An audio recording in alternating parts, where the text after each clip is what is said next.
애플의 오신 화이팅 이글은 한국의 카이가 개발 생산한 초음속 다목적 경인 경공격기입니다. 미국 로키드 마틴사와 KTX 사업을 통해 만든 초음속 훈련기 인티-50 골든 이글 기반으로 제작되었는데요.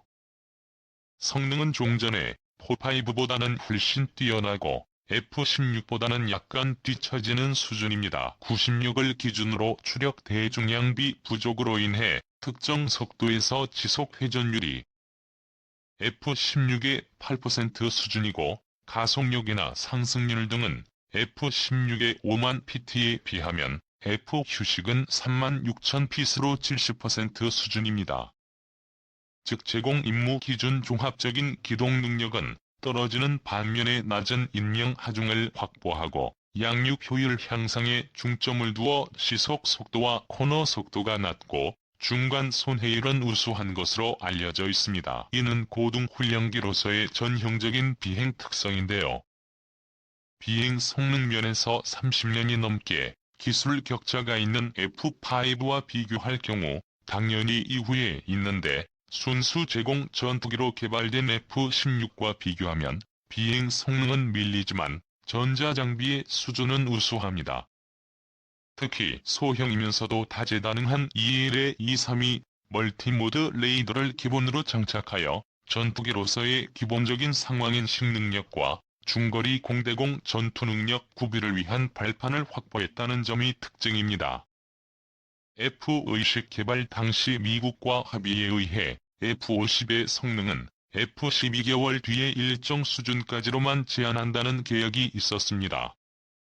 이는 한국 공군의 96 납품이나 업그레이드는 물론이고 세계 방산 시장에서 F-50이 F-16의 세월을 뺏어가는 것을 막는 안전장치로서 철저하게 경전투기 수준으로만 제한하여 수출의 한계를 두게 만든 것으로 한국 공군에서도 딱히 F-50을 주력기로 쓸 생각이 없었던 관계로 행해진 조치였습니다.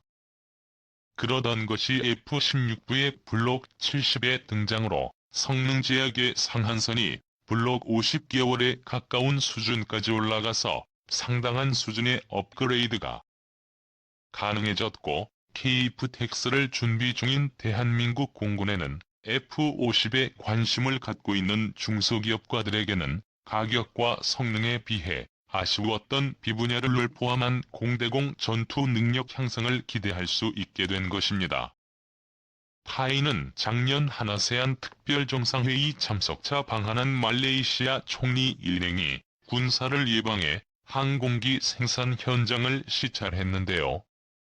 마하티르 모하마드 말레이시아 총리는 경공격기 50과 기본 훈련기 KT-1 수련 헬기 KUE 지원 등을 중점적으로 보고 생산 시설을 직접 보니 더욱 신뢰가 간다며 협력 관계를 지속적으로 이어가길 바란다고 밝혔습니다. 말레이시아 공군은 현재 차기 고등 훈련기 L 도입 사업을 추진하고 있는데 카이는 경공격기 FA-50을 제안했습니다.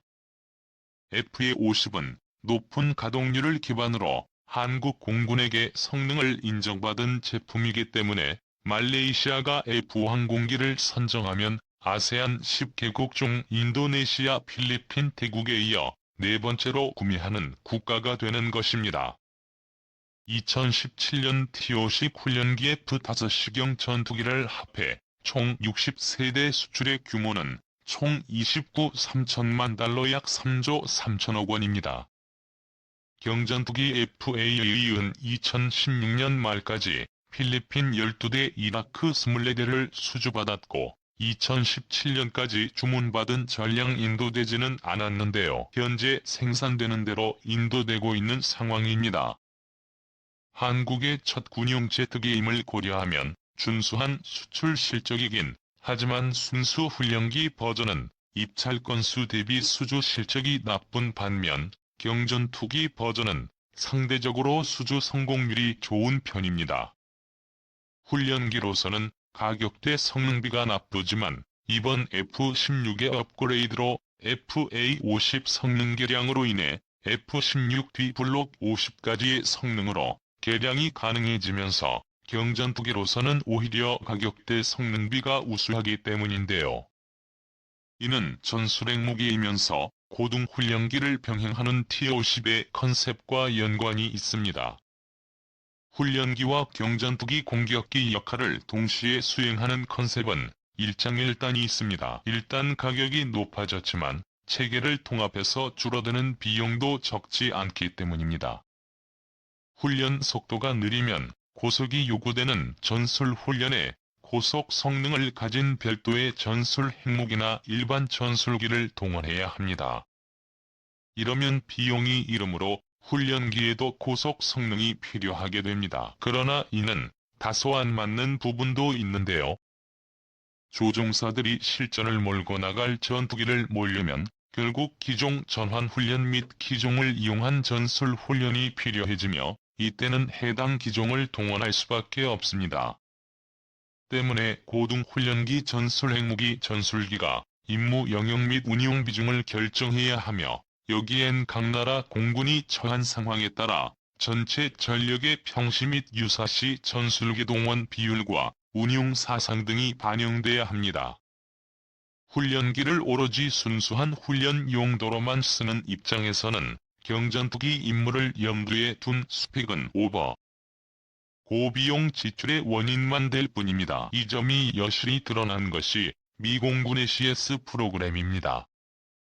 이미 대량의 전세기를 보유한 미공군 입장에서는 훈련기는 오로지 순수한 훈련 임무에만 투입할 수 있는 정도이길 바랐는데 한국이 참여했을 당시 해당 사업에서 요구한 하드웨어 스펙이 다른 나라의 고등훈련기보다 높았다고 하나 어디까지나 자신들이 생각하는 훈련 수준을 위해선 훈련기도 이 정도 맞춰야 된다고 판단했기 때문에 굳이 필요하지도 않는 스펙까지 갖춰야 한다는 의미는 아니었던 것입니다. 이는 구입 비용의 증가로 이루어지기 때문입니다.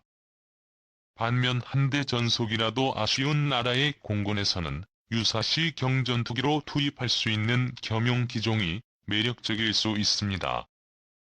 한국 공군의 경우 전술기 고인 순항에 비해 동원 비율이 높고 이들의 임무도 고강도인 터라 이들의 훈련 및 저강도 임무 부담을 덜기 위해서라도 겸용 기체가 필요했습니다. 경전투기 버전을 구입한 해외 국가의 경우 훈련기와 일선 전술기를 구분할 여력조차 없는 소규모 전력을 꾸려야 하는 처지였던 것입니다. 군사적 긴장이 낮은 많은 나라들의 구입비와 유지비가 싼 직선이 음속 제트 훈련기로 베스트셀러였던 제3, 제3 계열을 도입해 게릴라 소탕 등에도 동원하고 있지만 이런 기체는 미국 19, 미국이 11F5 이상 등급의 본격적인 전투기를 상대로는 대응도 못하는 한계가 있습니다. 이렇듯 양산 무기 시장에서는 투인원 마케팅이 항상 빛을 발하지는 않습니다. 이 때문에 시간이 흐를수록 G50 계열기들의 판매 전략은 소규모 전력을 꾸려하는 나라들에게 전력 양성과 일선 임무 투입 등을 모두 할 수 있으며 이래 본격적인 서방 초음속 전투기 운용을 대비하는 기초 기종으로 제시하는 경향을 띠고 있는데요.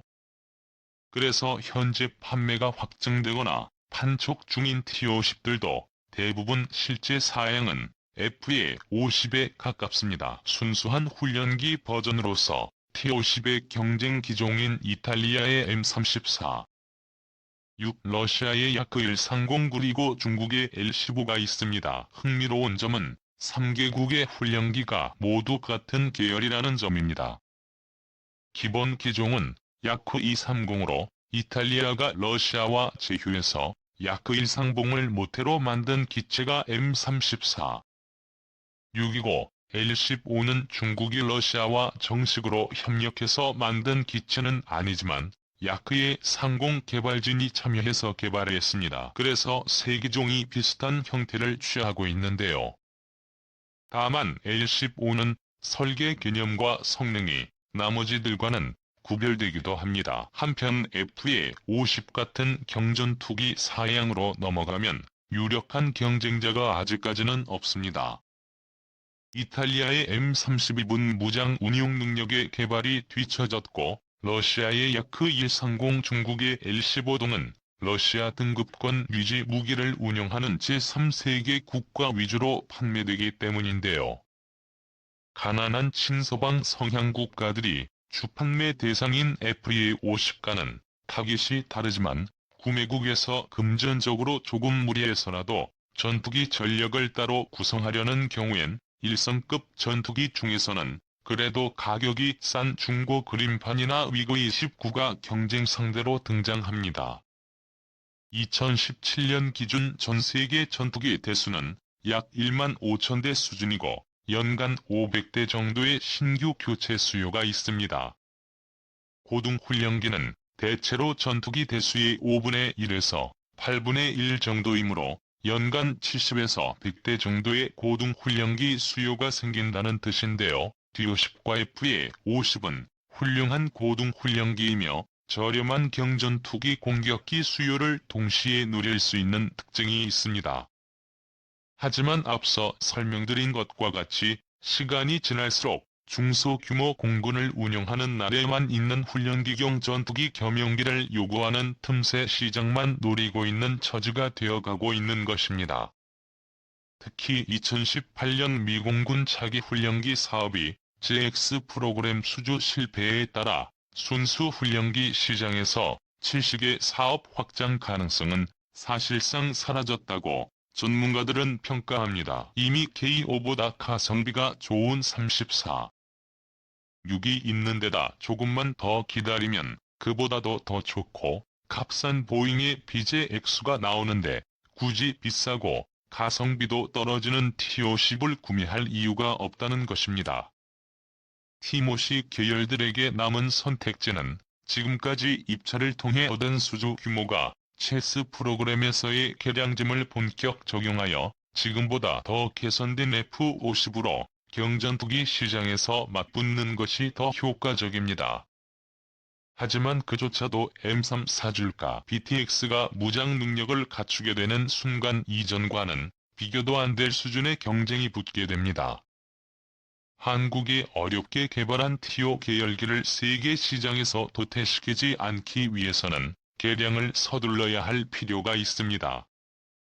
특히 F-50의 경우 경전투기 시장에서 자주 맞붙는 JV-17편 등 경쟁 기종에 비해 약점으로 지적받는 중장거리 공대공 능력을 함남 1기 등으로 보강한 현재 한국이 개발 중인 레이더 장착을 한다면 성능 면에서는 웬만한 공격기와 견주어도 뒤처지지 않습니다. 그동안 한국의 공군력은 사실상 독자적인 개발을 하기 어려웠습니다. 하지만 2016년 이후에는 과거의 한국은 없을 것입니다. 한국이 독자 개발한 플랫폼과 그로 인해 파생된 첨단 기술이 접목된다면 가성비로만 승부하는 것만이 아닌 세계에서 뒤처지지 않는 성능의 공격기를 판매할 수 있는 날이 다가오지 않을까 생각합니다. 지금까지 세상의 모든 이야기를 이야기하는 꺼려 치부였습니다. 시청해주셔서 감사합니다.